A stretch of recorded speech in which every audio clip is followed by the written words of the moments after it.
Hello my dear brothers and sisters, कैसे हैं आप सब। उम्मीद है अच्छे होंगे। एक्सरसाइज नंबर 7 है, लुसेंट का है, ठीक है। और लुसेंट का है तो चलिए इसको बनाते हैं, और बनाते वक्त ही हम सारी चीज़ों को डिस्कस करेंगे, ठीक है। जैसे जैसे हम लोग इसका ट्रांसलेशन बना रहे होंगे तो वहाँ पर जो जो वर्ड मीनिंग वगैरह जो भी आएंगे तो उसके हिसाब से हम लोग समझते चलेंगे। तो सबसे पहले अगर क्वेश्चन में देखेंगे, मतलब जो लिखा हुआ है, तो लिखा हुआ है क्या द्रविड़ एक खिलाड़ी है। क्या द्रविड़ एक खिलाड़ी है, मतलब कि कोई एक द्रविड़ है और उसके बारे में बात हो रही है। तो क्या द्रविड़ एक खिलाड़ी है, अगर हम लोग बनाते हैं द्रविड़ एक खिलाड़ी है तो द्रविड़ इज़ अ प्लेयर, है ना। तो इस द्रविड़ अ प्लेयर, क्योंकि इंटेरोगेटिव है ना, तो इंटेरोगेटिव है, क्या पहले लगा हुआ है, इसका जवाब है तो हाँ या ना में दिया जा सकता है। और उसके बाद या हाँ या ना जब बोलेगा तो उसके आगे कुछ ना कुछ सेंटेंस वगैरह बनेगा, लेकिन शुरुआत क्या चीज़ से होगी, हाँ या ना से। तो यहाँ पर हम लिखेंगे पहले is Dravid a player, is Dravid a player. क्या अमिताभ बच्चन एक अभिनेता है, no doubt, he is such a legendary actor, है ना। तो यहाँ पे लिखेंगे इज, है लिखा हुआ है ना, इज अमिताभ बच्चन, अमिताभ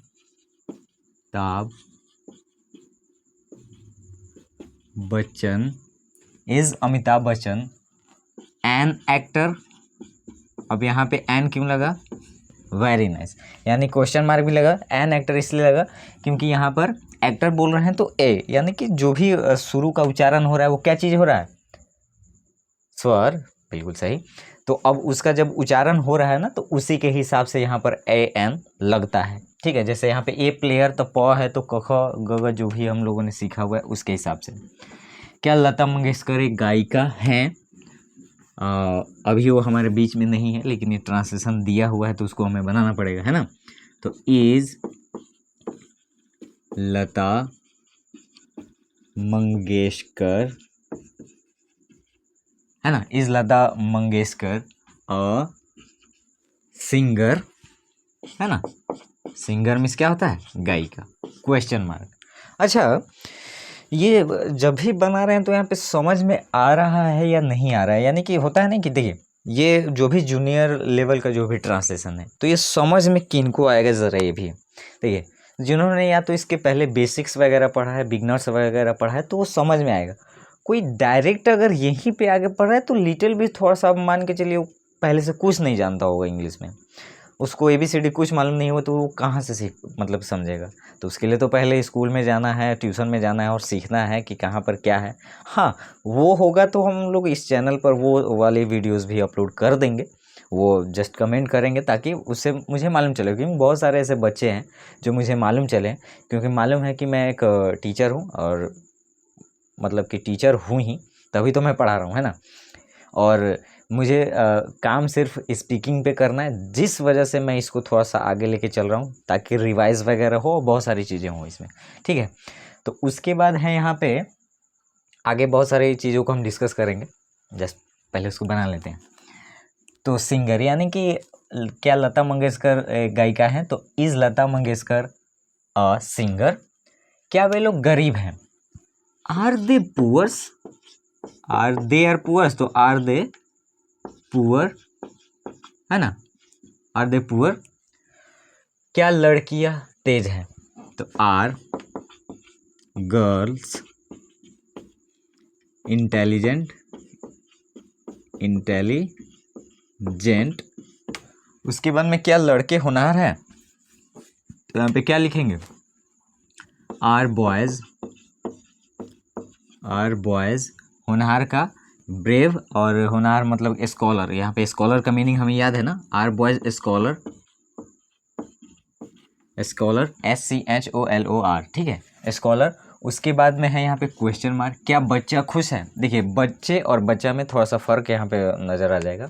बच्चा होता है चाइल्ड, तो क्या यहाँ पे इज चाइल्ड लगाएंगे, कोई बच्चा है, ठीक है, is child, is child happy, is child happy, question mark. क्या गांगुली और सहवाग बल्लेबाज है, क्या गांगुली, तो दो नाम है यहाँ पे, दो नाम आ रहे हैं, क्रिकेटर के नाम है, तो उस हिसाब से तो यहाँ पे 2 नाम आ रहा है तो यहाँ पे आर तो लगाना ही है ना, इंटेरोगेटिव सेंटेंस है। क्या, अगर वही होता गांगुली और सहवाग बल्लेबाज है तो Ganguly and Sehwag are batsman, तो आर पहले और Ganguly and Sehwag batsman. Question mark, क्या तुम बीमार हो? Are you sick? तुम बीमार हो, यू आर सिक। क्या तुम बीमार हो? Are you sick. क्या हम लोग परिश्रमी हैं? Are we hard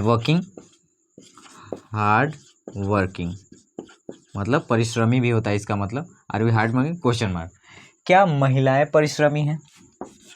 are women इसको पढ़ते हैं बट मतलब कि बोलते वक्त तो इसको याद रखेंगे। आर वुमेन लेबोरियस, ठीक है। क्वेश्चन मार्क देना नहीं भूलेंगे क्योंकि इंटेरोगेटिव सेंटेंस है। इसके आगे जब ये 7 है तो 8 में जब पहुंचेंगे तो मुझे लगता है वहाँ पर क्या चीज़ आएंगी, वहाँ पर आएंगी मेरे ख्याल से नेगेटिव ही इसमें आ जाएगा ना। क्या द्रविड़ एक खिलाड़ी नहीं है? क्या द्रविड़ एक खिलाड़ी नहीं है ना? तो वैसे करके आएगा। आर वुमेन लेबोरियस, क्या महिलाएं परिश्रमी है? क्या सीता सुंदर है? तो इज सीता इज सुंदर, तो यानी सीता इज ब्यूटीफुल, तो इज सीता ब्यूटीफुल, है ना। क्या मनीष, मुन्ना और टुनटुन ईमानदार हैं? 3 नाम है, कोई बात नहीं, 3 नाम है तो आर तो लगना है। 2 एक नाम के साथ तो आर नहीं लगेगा, 2 नाम आएगा तो आर लगेगा, चाहे 3 हो चाहे जितने भी नाम हो, है ना। Are Manish, Munna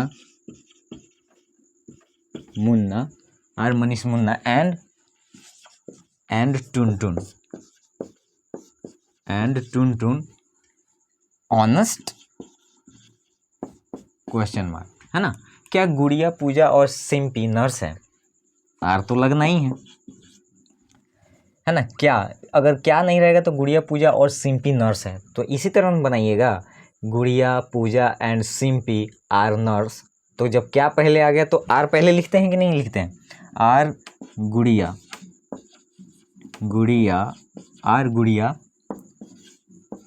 Puja and Simpy, are Gudiya, Pooja and Simpy nurse? Question mark, है ना।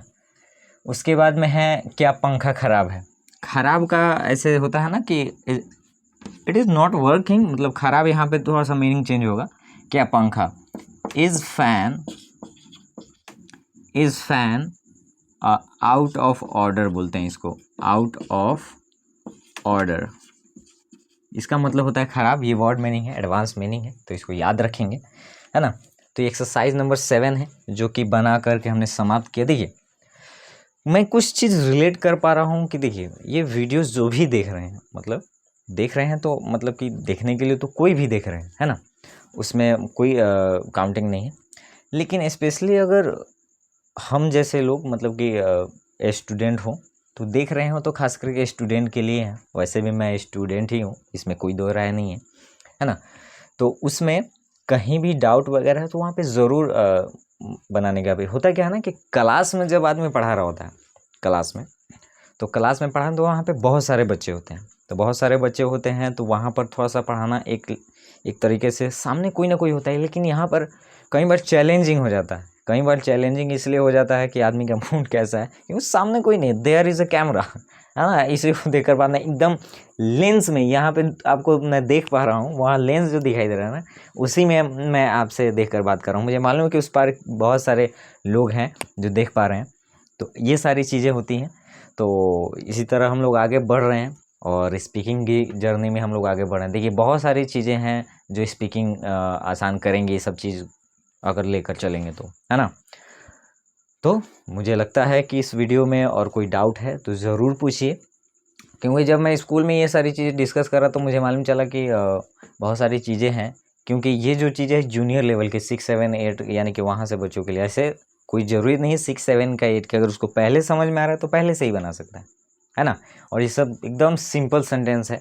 और जब आगे हम लोग धीरे धीरे आगे बढ़ेंगे तो बहुत सारी चीज़ें हम लोगों को डिस्कस करनी है ना।